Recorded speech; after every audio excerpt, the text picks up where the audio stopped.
Greetings and welcome back to 80scomics.com for the review of Micronauts number 9 from June of 1985. If you thought the Micronauts couldn't get any weirder than the time they crash landed onto a planet with a laser beam atmosphere, or the guy who implanted his brain into his grandfather's corpse, well, think again, because Micronauts number 9 outdoes itself. This is like a weird duckin'.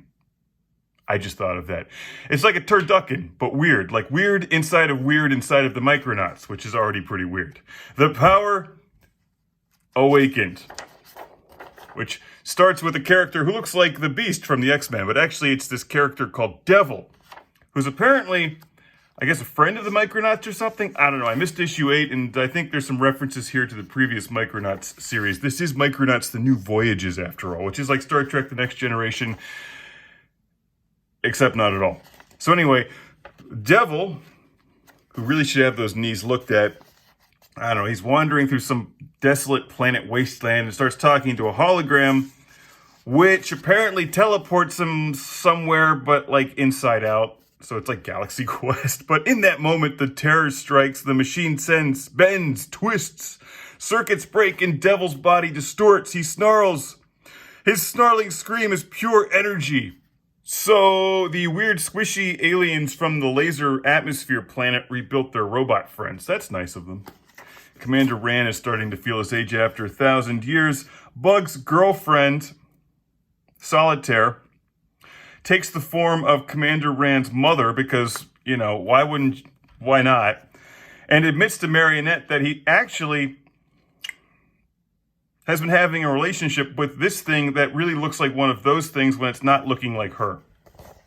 Are you following along with me here? Now, once again, Kelly Jones' pencils are just phenomenal. He does really great science fiction work. The spaceship has, I believe that they're described as like laser gossamer or something. Spouts gossamer wings of pure energy. Gossamer is a word, doesn't get used enough. It's one of those words they can throw around in every Conan issue, but you generally don't need to use it in real life. You know, unless you're running around with gossamer wings made of pure energy. So Rand wants to plug himself into this star and communicate with it.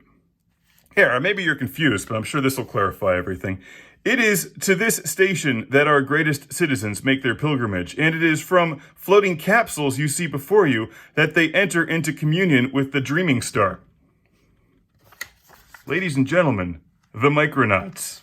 Oh yes, if normal life is entirely too normal for you, read this shit, it's awesome. I'm gonna push a bunch of buttons. All right, so check this part out. This is a very hard comic book to explain, but I can assure you it's a lot of fun to read. I mean, it's thoroughly confusing, but it is fun to look at the pretty pictures. So he downloads their friend from the weird vortex laser teleporter and installs him into his robot, where he starts talking to him from his chest, which just reminds me of Dr. Theopolis from Buck Rogers. Except he's got a screen and he's going... I want to point out the nice spaceship artwork here from Kelly Jones. And I like this shot a lot. Also, my favorite drawing in this entire book is not the one where Marionette learns what Bug's been up to, but this one. Anything screaming in a view screen that looks like that is just funny. If your spacesuit doesn't have racing stripes, your spacesuit sucks.